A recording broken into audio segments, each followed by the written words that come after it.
Okay, so this is for 10.6 volume of spheres today, but before we start this volume, we're going to practice a warm-up real quick, which is about displacement.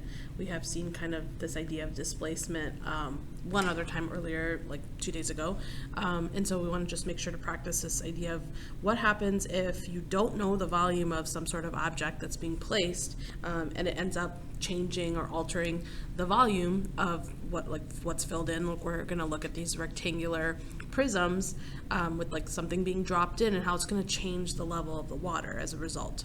So it says Jamie wants to know the volume of his ring. He gets a rectangular glass with a base of 3 inches by 2 inches. That's all labeled for us. Both of these glasses are the exact same dimensions. The only thing that's going to change is the water level. But it says here that he fills the glass with 4 inches of water. So that's why it stops here at 4 inches. This is all water filled in. Okay, so this is water. Jamie drops his gold ring into the glass that measures the new height of the water because it rose that 0.25 inches because it went to 4.25. Okay, so these are like some of the measurements that were given to us. It's also labeled in the diagram.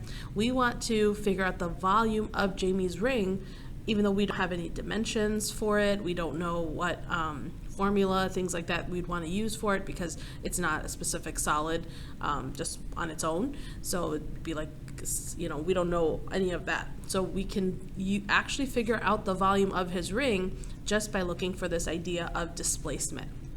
So the idea here is that the volume of displacement, this idea of volume changing as a result of something being dropped in or it's altering it, and it would equal the volume of the ring. So that would be with any object where the height is changing, for example. So this new height, you can imagine like 4 is right about here, inches, so maybe just slightly higher. This extra 0.25 is what we're talking about here, of an inch. Okay, so if we were to figure out we know that this is first of all a rectangular prism, so you have to kind of keep track of the volume formula for our prism, which is just area of base times height, and the area of the base is a rectangle, which is length times width. So this is kind of like saying length times width times height. That's how I could find the volume of the full solid, which is a rectangular prism. But before I can get to the height part, this is where we're going to have to think about where we're going to get our answer from. Because originally it was 4 inches and now it's 4.25 inches tall for the water, we want to subtract those two numbers to figure out our new height. This is actually what we're going to use for h in our formula. But I know it's not your typical height. It's not 4.25 or it's not 4. You're looking for the difference between what it was originally and where it is now, because now that's we want to find this idea of the displacement there. So by using 0.25 for my height, I'll be able to find just that volume of the ring because it's like the change. So the volume of the ring is as simple as just doing the area formula for, a volume formula for a prism, because that's what we're looking at, the change in the prism. The area of the base would be 3 times 2, because those are your length and your width. That's your area of the base. And then we would multiply that by this 0.25 that we just figured out for the height. So 0.25. All these 3 things have to get multiplied together.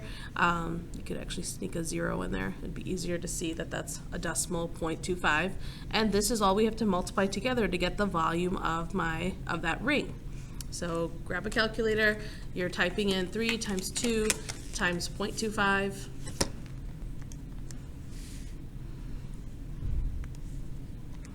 And that should come out to 1.5 units. Now think about what your units are. This was measured in inches and it's still a volume, so it's going to be cubic inches. So we found the volume of the ring. Now another way to do this would be find the volume of the original, find the volume of what happened when it changed, like find both and then just subtract them. You can also of course do that.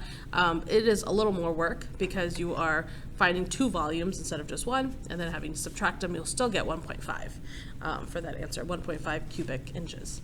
Okay, now slightly changing the information, it says Jamie gets a rectangular glass with a base of 3 inches by 2 inches, still that same scenario, fills the glass with water, that's still the same, but he drops his gold ring that has a volume of 1.5 cubic inches into the glass. Like, now we know this. I know we already kind of knew it from part A, but now that we know that, we're trying to decide how much will the water rise.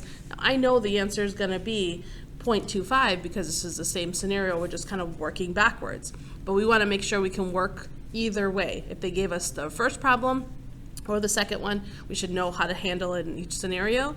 So again, if we're still thinking of this idea that the volume of displacement equals the volume of the ring, or whatever object you're working with, we would start with the formula for volume of displacement, which is the area of the base in a rectangular prism, which is 3 by 2.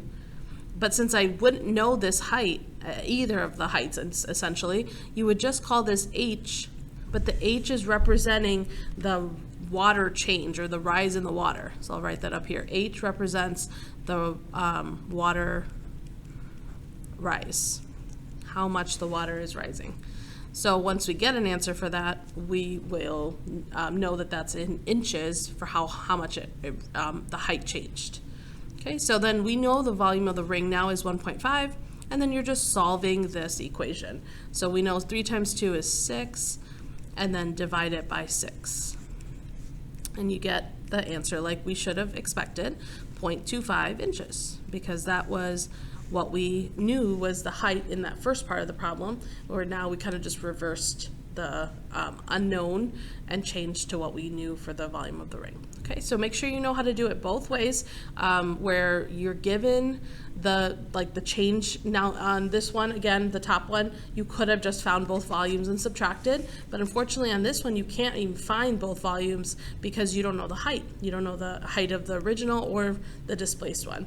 So it would be necessary to kind of set up the scenario and then solving for H. Okay, so that was a little warm-up to practice that. We did see something similar a couple of days ago as well, and you will probably continue to see these displacement problems come up quite often, so make sure you're practicing them because there's a good chance it would be on a quiz or a test. All right, so now on to volume of spheres. So the main idea here, spheres are probably one of the easier solids to work with. We did not do surface area for a sphere, even though I know it is on this purple sheet, or you're going to get it for the test as well, but you don't need to worry about that sphere formula for surface area. But we are going to see today the volume formula for surface area, which looks like this. But before we get to that, let's just go over a couple of quick vocabulary words about spheres. The first thing is just reminding us is the definition of a sphere. It's a set of all points in space that are equidistant to from a given point, and the point is called the center of the sphere. Similar to a circle, nothing different there. So we just used the word center, we just used the word equidistant. Okay, the second one says a blank of a sphere is a segment from the center to a point on the sphere. Just like it was for circles, this is called a radius. Okay, so we got through radius. A blank of a sphere is a chord that contains the center. Just like, again, for a circle, there can be chords that don't go through the center, but then the chord that does go through the center, or any chords that go through the center, are called diameters, just 2 times the radius. And if a plane contains the center of a sphere, this is probably a newer word that you haven't seen before, then the intersection is, it's called like a great circle. Kind of calls it this word great circle of the sphere. When it contains, if you're talking about, look at this plane and it has the actual center included in it, then that's when you would call it this great circle of the sphere, because the sphere, we know, is like rotated, a circle that's rotated to create it. But again, if you're looking for specifically that plane, which would be like, for example, right here in the middle, or if I did it vertically, you know, I could do it so many different ways, but just making sure the center is included. And finally, the last one would be every great circle of a sphere separates the sphere into 2 congruent halves. So either if I drew this circle as my plane for my great circle, I could then see that I have a top half and a bottom half, or if I did it vertically, then I would have a right half and a left half. and this is called a hemisphere. Just like that's saying half of a sphere, essentially. All right, if we go to the next page, then we'll get to the formula of a sphere, and we'll try out one example as well. And there are many practice problems that you can try out as well.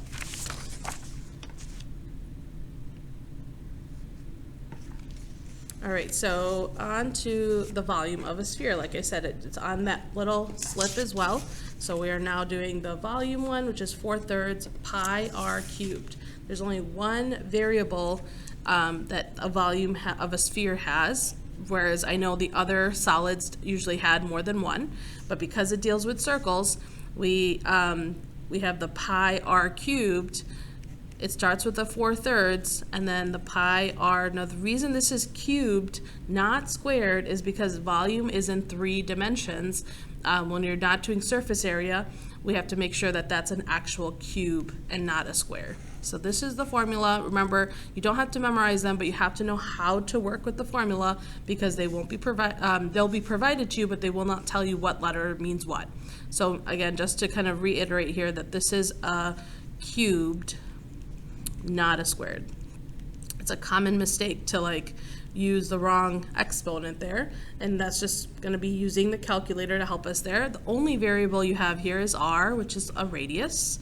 So that's all we need to find a volume. Okay, now the reason this 4/3 is here is because if you wanted to look at the surface area of a sphere first, and then you're basically taking that number and then dividing it by 3 essentially. But we did not work with surface area of spheres, so don't worry about where it came from. But this is saying that if you were to take 4/3 of, it's kind of similar to the area formula of a circle. I know that's pi r squared, so you're almost getting an extra 4/3 r in addition to the area of one circle. All right, so here's our example. The only thing that we need to be given is a radius. So here's my sphere, radius is 7 centimeters, and we're gonna go ahead and practice an example for exact answers and rounded answers, just so we know how to work with pi again, like we've done before. So volume equals 4/3 pi, and the r was 7 cubed.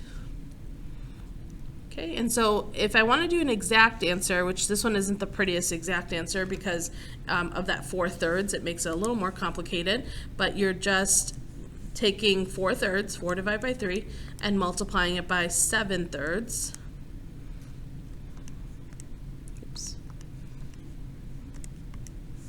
All right, and this comes out to this repeating decimal, but you can either write it as that repeating decimal or as 1/3. It's up to you, or you can even write it as an improper fraction like this. But it is up to you, whichever way you want to leave it. If it was to say exact, then it is looking for not rounding just yet. So I haven't put pi into my calculator, so I would just stick a pi at the end of that, and then the units would be in cubic centimeters. Or I could have written it as 1372 over 3, and then again just stick a pi next to it, cubic centimeters. So those are both exact answers. But now I want to round it, so if I want to just multiply by pi, I get my final answer rounded, which is approximately 1,436 point, and then you can decide how to leave your final answer right now. Since it didn't specify, we'll just do 0.76 cubic centimeters for the approximated answer. All right, so pretty straightforward, hopefully, just literally needing r, and then you just grab a calculator and type in 4/3 pi with that r being cubed. If you need help finding a button on a calculator, cubed, remember you just need to find the caret key, this little one right above the division bar is what raises it to an exponent at the top. So just make sure you're putting the number first and then raising it to the top. All right, now we have one more that we'll finish up with, which is what if we had to work backwards if we know what the volume is, but we're gonna need to find either the radius or the diameter. So first thing is to start with the formula again. It's 4/3 pi r cubed. And I don't know r, that's what I'm actually going to need to find eventually, and then eventually find the diameter. But I'm going to substitute in this 288 pi in for v. So 288 pi equals 4/3 pi r cubed. So all I did was just keep the whole right-hand side the same, but then I know the volume is for 288 pi. So the first thing that we want to deal with is we're trying to get r alone, essentially, which means r cubed alone first before I deal with that exponent. So there's two things in the way, the pi and the 4/3 that I need to get rid of. So first thing I'm going to do is get rid of this 4/3 by multiplying by the reciprocal. If you would rather multiply by 3 on both sides and then divide by 4 and do it in 2 steps, that's fine. But as long as you're trying to get rid of this fraction. Okay, so I'm multiplying by 3/4. I'm going to grab my calculator. I'm not going to type pi in just yet, but I'm just doing 3/4 times 288. And that's 216 pi equals pi r cubed. But these two pi's, if they're on both sides, I can cancel them out as well because it's like dividing by pi. So really I'm looking at, I'm going to move this up here, 216 equals r cubed. At this point, it's something that would be helpful to know, how do I cube root? Like we've done before with square root, this is something that is an algebra concept. So we are cube rooting, it looks like this. We draw in that same radical, but you stick a tiny little 3 in here. You're going to see more with this next year in Algebra 2 as well. And we do it to the other side as well because we need to make sure we balance the equation. Well, I need to figure out where that button is on a calculator for cube root. So if you're using one of the graphing calculators, it's under math, and I'll show you this here in a second. Number 4 has this cube root. There's a tiny little 3 hanging in that radical. So let's find it. Math is over on the left here, right underneath alpha. And when you're here, you see the menu, and you just want to scroll down right in this first category to the 4th one, and it shows you 3 in front of that little radical 3 of cube root. So that's how we get the cube root, and now I need to type in 216 because that was the number I'm trying to get the cube root of, so I can get my final answer for r, which is 6. Okay, so r is 6, but I'm not quite done. If the r was all I needed to find, the radius would have been 6 and the units are in inches, but because this said what's the diameter, I'm going to have to multiply by 2. Okay, so final answer for the diameter is 12 inches. And the units are just inches, not cubic inches or anything. That's all. All right, if you have more questions, you can of course bring them on Monday. There's a bunch of practice down below, some that are using the formula to help you find the radius, or I'm sorry, that you need to do something like this where you're solving for the radius, and others where you're given the radius and you're just trying to find the volume. There are different scenarios, though, of course, some story problems. If you see the word hemisphere, then remember you're dealing with half of a circle. But again, there's 2 problems here and a bunch more on the next page that you can try out for more practice. And then if you have any questions on those, remember that the answer keys are posted for those on Canvas as well. And if you don't get time to finish all of those practices, questions up to 5, you can always come back to it before the next quiz or the test.